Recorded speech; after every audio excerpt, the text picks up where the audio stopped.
Bismillah, Alhamdulillah, As-salatu was-salamu ala Rasulillah. Assalamu alaikum wa rahmatullahi wa barakatuhu. As discussed earlier, the words are divided into two categories based on the last letter of the word. One of them is mu'tal or weak ending, which we have discussed earlier, and the second one is sahih or strong ending.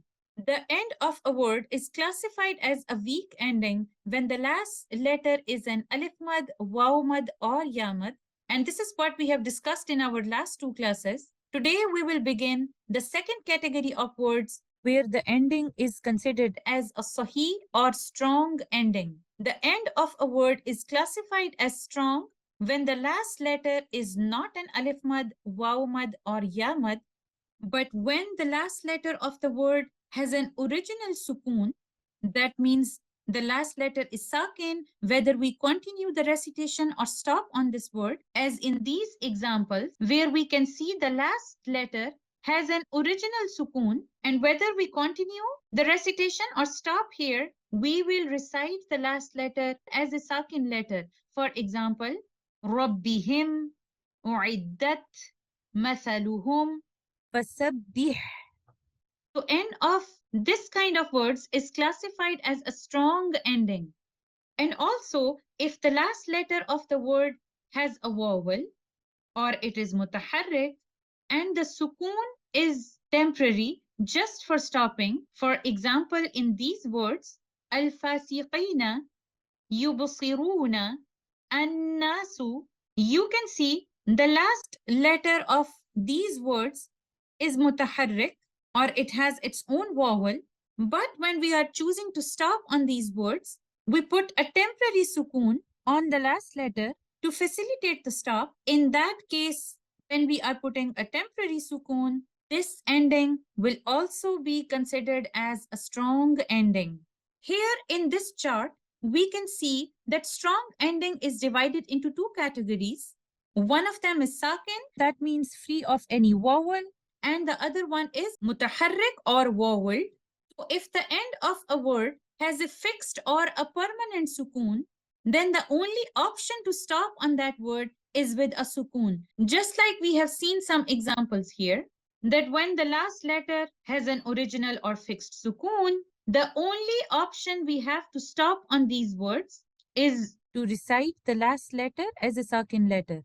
But when the end of a word is a voweled or mutaharrik letter, there are 5 possible ways to stop on it, which are وقف بالسكون المهض, وقف بالإبدال, وقف بالهذف, وقف بالإشمام, and waqf بالروم. And inshallah, we will be spending the next few lessons to discuss them one by one. And let's begin with waqf بالسكون المهض or stopping with a pure sukoon. So, sukoon al-mahab means pure sukoon or unmixed sukoon. If the end of a word has an original sukoon, then of course the only option for the reciter is to stop on the word with a sukoon. For example, here in the word mathaluhum or in the word wanhar, because the last letters of these words have an original sukoon. So this is our only option to stop on these words. But if the end of a word is a vowel or mutaharrik letter and the reciter puts a temporary sukoon on the last letter to facilitate the stop, and that stop or waqf is free of raum and ishmam, that inshallah we will discuss soon, then in that case, this is called waqf بالسكون المحض or stopping with a pure sukoon.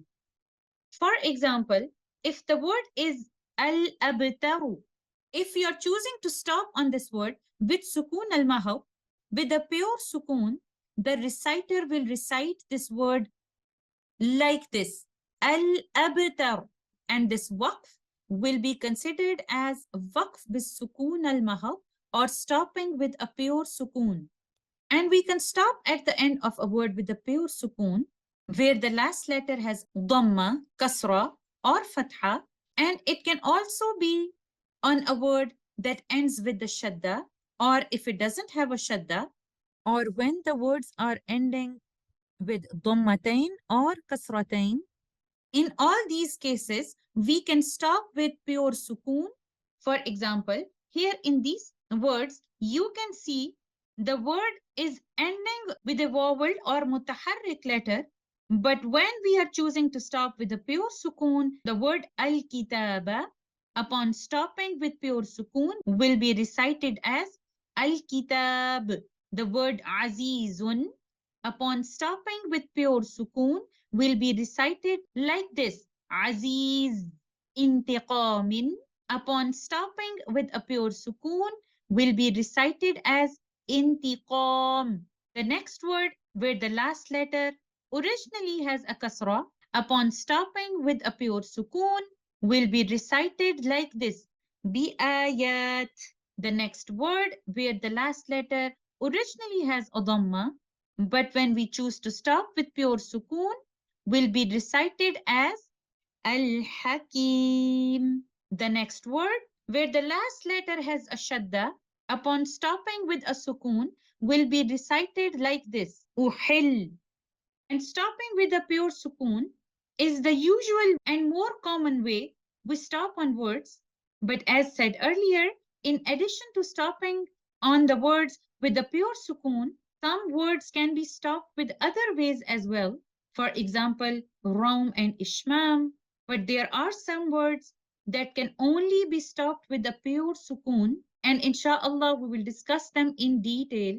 So sukoon al-mahab can be placed on words that ends with fatha, kasra, dhamma, or kasratain, dhammatain, or on a word that has a shadda. But stopping with a pure sukoon cannot be on a word that ends with a fathatain or double fatha. For example, here in the word kabirun, you can see the last letter originally has a fathatain, and stopping here cannot be with Waqf bis Sukoon al Mahab. Rather, we stop with Waqf bil Ibdaal. That inshallah we will discuss now.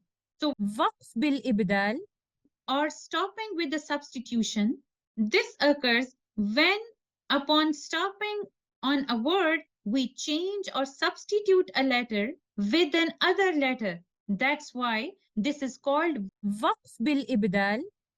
And there are two cases in which we change or substitute the letter. And the first one is when we stop on a word that ends with a fathatain, the tanween is changed into an alif.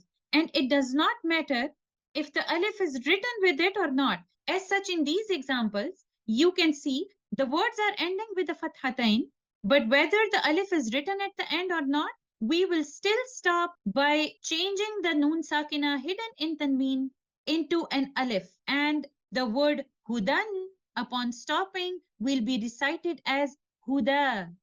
The word maradan upon stopping will be recited as marada, and the word naran upon stopping will be recited as nara. And this is the first case where we stop with substitution. And the second case occurs when we choose to stop on a word that ends with ta marbuta, which is written like this: around ta, whether it has a fatha, dhamma, kasra, or tanween, fathatain, dhammatain, kasratain. Upon stopping, the ta marbuta changes into ha, and the word is then stopped with sukoon al-mahab, the pure sukoon.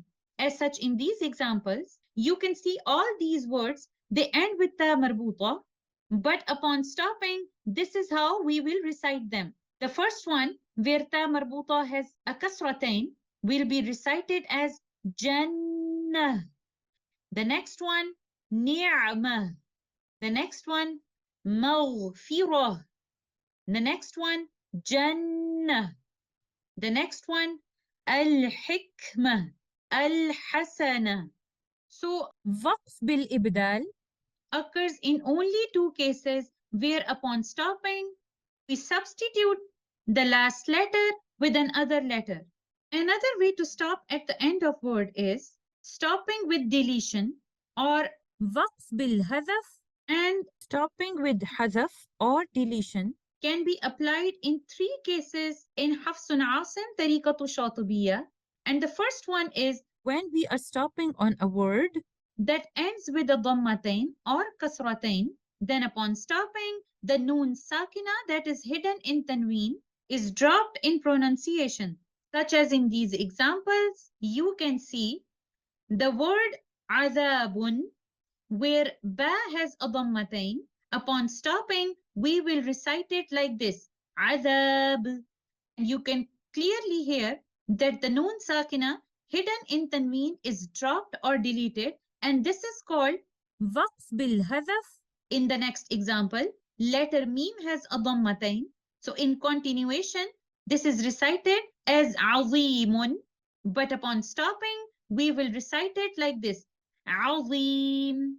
Exactly like this in the last word, the word ظulumatin is ending with a kasratain, but upon stopping, we will recite by dropping the noon sakina hidden in tanween and pronounce it like this, ظulumat.